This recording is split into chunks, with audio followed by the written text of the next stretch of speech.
এইখন এলেন ইয়াত নহাহেঁতেন এইটো নহ'লহেঁতেন মই নিজে ক'ব নোৱাৰিলোহেঁতেন এইটো মই নিজে ক'ব নোৱাৰিলোহেঁতেন এণ্ড মানে বহুত এবল্ড গাইডেঞ্চ আৰু মানে টিচাৰবিলাক বহুত চিনচিয়াৰ হয় মানে বহুত 12 ঘণ্টা থাকে ইয়াত মানে সেইটোত একো ডাউট নাই যে মানে তেওঁলোকৰ কণ্ট্ৰিবিউশ্যন মানে বহুত বেছি আছে মোৰ যিমান আছে তাতকৈ হয়তো বেছি আছে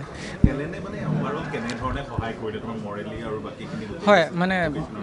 হয় এতিয়া যোনটো এক্সাম হয় সেইটো পঢ়াৰ লগতে বহুত বস্তু মানে মেণ্টেল হৈ যায় এই টিচাৰবিলাকে মানে অকল একাডেমিকেল নহয় একাডেমিকেল তেওঁলোক বহুত চাউণ্ড হয় মানে আনডাউটেবলি বহুত চাউণ্ড হয় এণ্ড মৰেলিও মানে তেওঁলোক কেতিয়া এইটো ফিল হ'ব নিদিলে যে তই নোৱাৰ বা কিবা নোৱাৰিলে যে তই কিয় পৰা নাই মানে কেনেকৈ নহ'ব তাৰমানে হয় গালি দুটামান খাইছোঁ কেতিয়াবা কিন্তু সেইটো ভালৰ কাৰণে মই ভালকৈ লওঁ বস্তুটো আৰু স্পেচিয়েলি দীপক ছাৰ তেওঁ মানে যোনটো লেভেলৰ বিশ্বাস মানে মোক দেখালে মই কেতিয়াও নিজক ইমান বিশ্বাস কৰা নাছিলোঁ তেওঁ যোনটো লেভেলৰ মানে বিশ্বাস আৰু মানে উৎসাহ প্ৰেৰণা দিলে সেইটো মানে বহুত কমেণ্ডেবল হয় তাৰমানে সেইটো थैंक यू अगर हम लोग एलन का पार्टिकुलर रिजल्ट की बात करें ओवरऑल एलन ने इस साल जो अभी रिजल्ट डिक्लेयर हुआ है उसमें 5 एलन स्टूडेंट ने 100% NTA स्कोर सिक्योर किया है जिसमें से 1 स्टूडेंट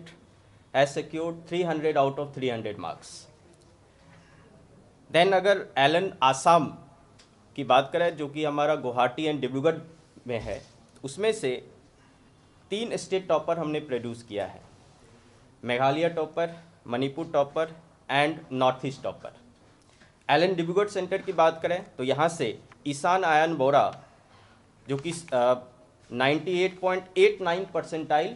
अचीव किया है और फिजिक्स में उसने अचीव किया 99.81 परसेंटाइल जो कि काफ़ी अच्छा परसेंटाइल है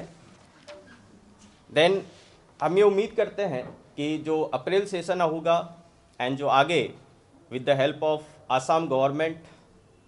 काफ़ी अच्छा रिजल्ट हम नीट एंड जेई में फ्रॉम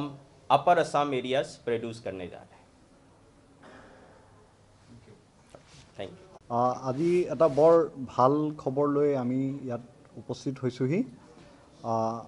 অসমৰ মাননীয় মুখ্যমন্ত্ৰী ডক্টৰ হিমন্ত বিশ্ব শৰ্মা ডাঙৰীয়া তথা আমাৰ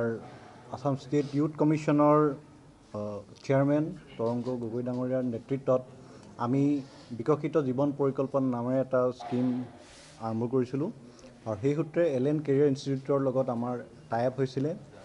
আৰু যোৱা বছৰতে এই বছৰো আমি এটা ৰিজাল্ট লৈ আহিছোঁ এই যোৱাকালি IIT জিৰ যি প্ৰিলিমছৰ ৰিজাল্ট আহিলে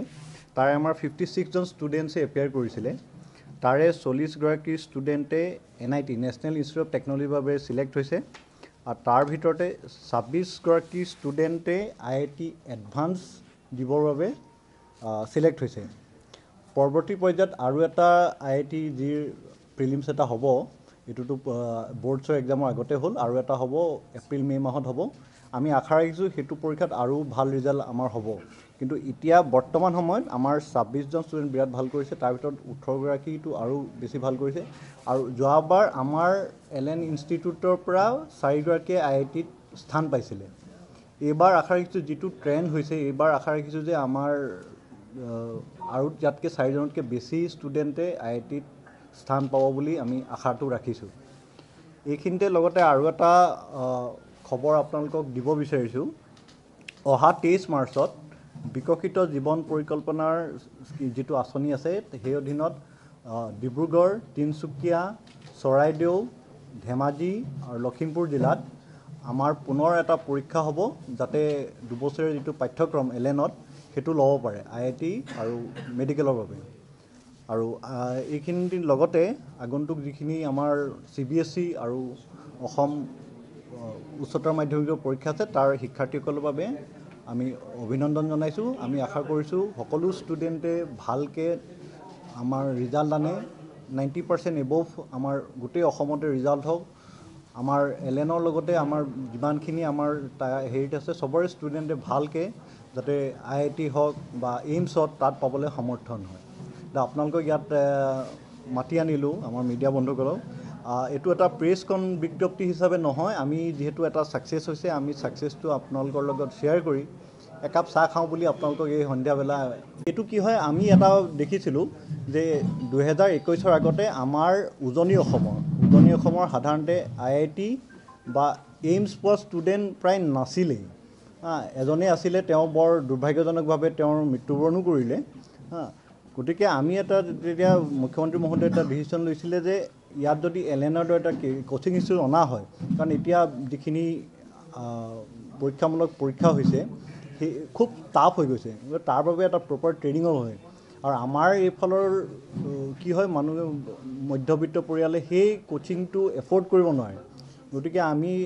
প্ৰায় 100%ৰ পৰা 80%লৈকে আমি স্কলাৰশ্বিপ দিলোঁ তেতিয়া তেওঁলোকে সেইটো মানে সামৰ্থ্য অনুসৰি আহি গ'ল গতিকে বহুত ষ্টুডেণ্ট ইয়াত আহিলে আমি প্ৰায় 600 ষ্টুডেণ্ট আমি ইয়াত বৰ্তমান পঢ়াই আছোঁ আৰু প্ৰথম বছৰে আমি বিৰাট চমকপ্ৰদ ৰিজাল্ট পাবলৈ সক্ষম হ'লোঁ গতিকে আগন্তুক দিনত আমি আশা ৰাখিছোঁ আৰু